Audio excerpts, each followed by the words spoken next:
الله مهربان به جبرائیل امین علیه السلام میفرمایند بعد از آنی که دوزخی ها داخل دوزخ و جنتی ها داخل جنت هستند، میگه رسول الله صلی الله علیه و سلم در یک جا استراحت دارند که 12,000 تا دروازه دارند، با تمام کسانی که داخل جنت هستند نشستگی‌اند. میگه الله مهربان رحمت خدا را نشان میده، مهربانی خدا را ما ببینیم. الله مهربان به جبرائیل امین علیه السلام میفرماید جبرائیل یک بار دوزخ رفته از حال امت حبیب من خبر بگیر که در چه حالند. خداوند میداند که در چه حالند، ولی جبرائیل امین علیه السلام میفرسته. حکمت میبینی.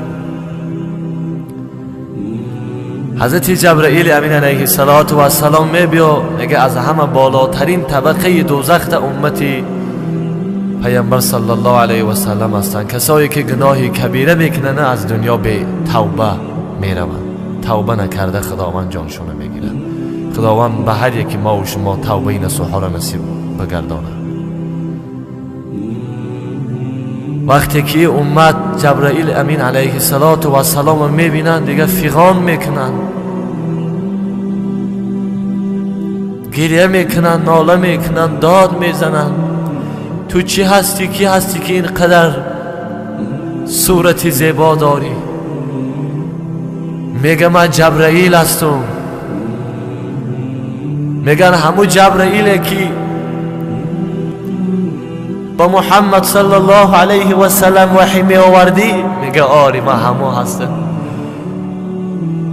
میگه رسول الله از حال ما آگاه هست؟ میگه نه آگاه نیست، من خداوند فرستاد که از حال شما با خبر باشم.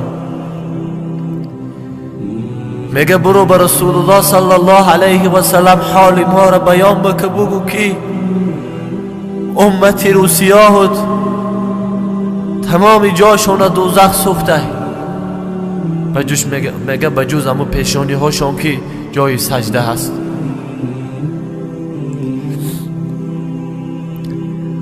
بگو که تمام چهره هاشون دوزخ سوزانده سیاه کرده است، بداد ما برسه. جبرائیل امین علیه السلام نزد الله میبیا، بیان میکنه واقعه را. الله میفرمایه برو به حبیب من بگو که امتش ده همه حالته. میگه رسول الله در حال استراحت بودم، جبرائیل امین میبیا و بیان میکنه که یا رسول الله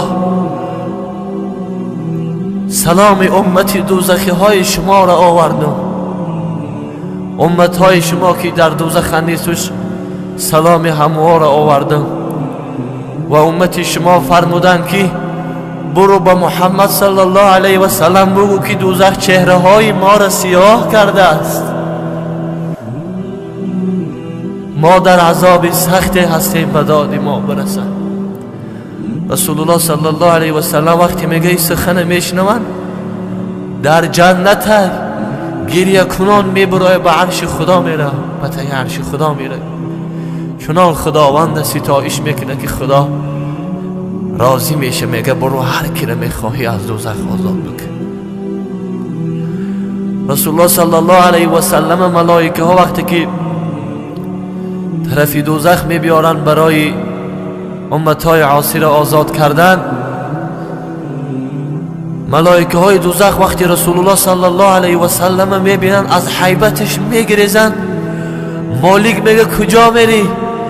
میگه ما جرأت نداریم که رو پروی محمد رسول الله امت شب بسوزانیم، عذاب بتیم.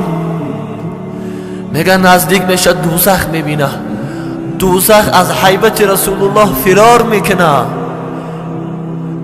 بشناسیم ما قدر منظرت شخصیت بزرگواره. دوزخ از رسول الله فرار میکنه. مالک میگه وایس کجا میروی؟ میگه محمد صلی الله علیه و سلم میبیا، من طاقتش ندارم. رسول الله می بیاد دوزخ نگاه میکنه، همه رسول الله هم میبینن، فیغان میزنن، میگه ای دوزخ کسی که در داخل تو چین یک دانه گندم ایمان داره برار. میبرارن تا چینی نیم دانه گندم میروه. کسی چینی نیم دانه گندم ایمان داشت میگه او را براره و باقی در دوزخ میمونن. خداوند مهربان ما و شما را از همون گروهی کرده باشه که به توبه از دنیا بمیریم و با همراهی رسول الله صلی الله علیه و سلم داخل جنت بدراییم. این دنیا و دنیا نیست، این دنیا و دنیا نیست که دل بندیم و راحت بگیم و کیف صفا فقط بگیم. یک روز مرگ همه راحت های ما را میشکنه.